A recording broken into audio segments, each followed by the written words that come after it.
О еркектер, айюхар риджал дейді. О еркектер деп Құран тафсирінде келіп отады.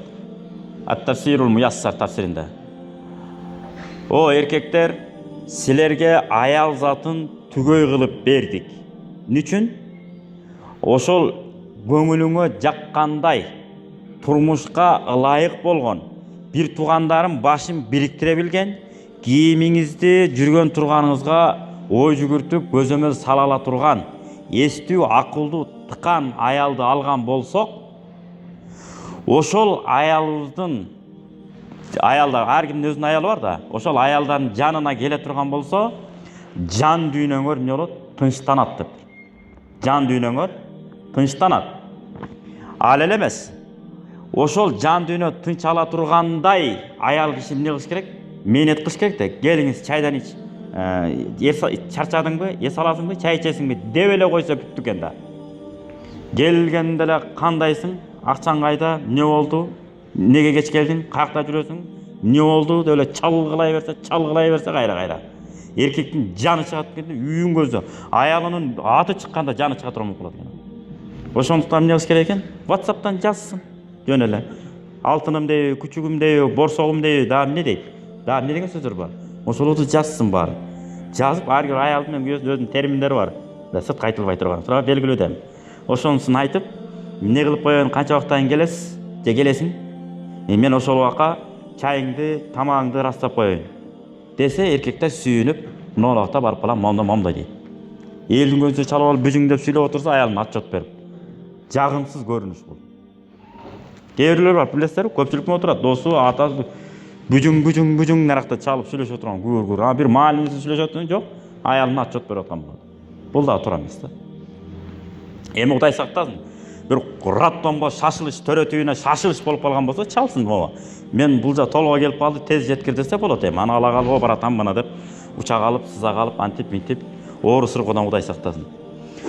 Мына ошондой аялдардын жанынан эркек киши эмне болуп кеткен? Чыккысы келбей калат. Кандай эле пайгамбар Мухаммад алейхиссалам мурунку темада да айтканбыз, жаны үзүрлөрдө Айшенебиздин алдына башын коюп эмне кылган?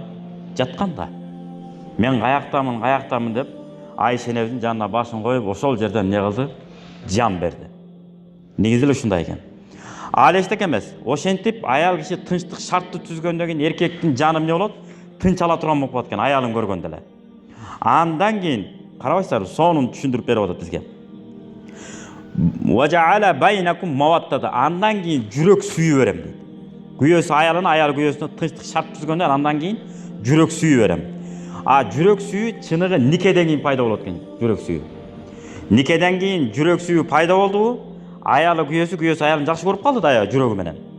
Бири-бирине баягында ыңгайлуу шартта түзгөндөн, таза болгондон кийин, баягы тишти таза карап, жүргөн турганын таза карап, сүйлөгөнүн таза карап, анан эми кээ бир учурлар болуп калат, эми рахмат эми. Эркектер бар го, баягы насвайды ушунчалык чеге берип, профессионал болуп калган экен, мактангандар бар экен.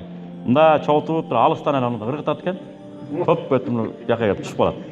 Мында ыргытканда мактанып. Ошонун баары эми кускусу келет эми адамча.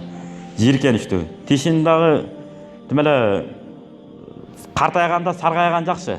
Чачты сакалды агарып, айталы жашы 50-60 барганда, 60-70 барганда, чачыбызды, сакалыбызды ак басып, тишибиз саргайса, бул дөөлөт экен. Анткени жаныбарлар деле ошондой. Картайганда тиш саргаят, мында башкача болуп калат. Бул ошон үчүн бата тилейт экен. Илайым эле экөөңөр кармашоңор ажырабай, ак чачтуу, ак сакалдуу, ак сары тиштүү, балпайган, бай-байбиче, карыя болуп жашагыла, өмүр сүргүлө деп бата берет эмеспи?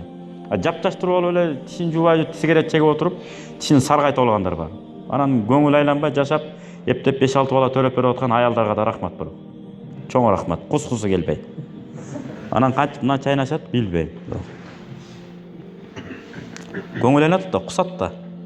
Балким билдирбей наракка барып кусуп аткандыр, ким билет. Насвай чегип, моментип алып, сасып отурса. Болбойт ошол. Анткени мусулманчылык ушундай жагымсыз көрүнүш, жагымсыз кыймыл эмес. Чеснок менен пияз жеп алсаң, бешмал жамаат менен намаз окуш эмне бул? Бекемделген сүннөт.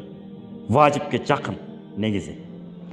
Ошондой важипке жакын бекемделген сүннөт болсо деле, кокус, чеснок же пияз, сарымсак деп коет чеснок да, сарымсак же пияз жеп алган болсоңуз, ошол оозуңуздан жыты кеткенге чейин мешитке жолобой турчу дейт. Үйүңүздө кетириңиз. Анткени бул деген сөздүн мааниси сарымсак менен пияз жебе деген сөз эмес. Жеш керек. Женеге куфтандан кийин жеп алыңыз, эртең туруп алып 1 стакан сүт ичип коюңуз. Жыт-быт эчтеке калбайт экен. Мына тажрыйба.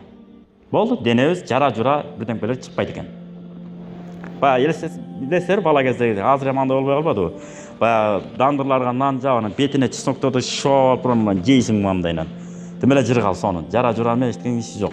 Bir жерин кесип кетип топурак менен сүртүп коюп эле кете берсе эле шуулдагы. Азыр бир пас кечирип калса заражение болуп ардамка болуп атат. Иммунитеттерибиз өзгөрүп.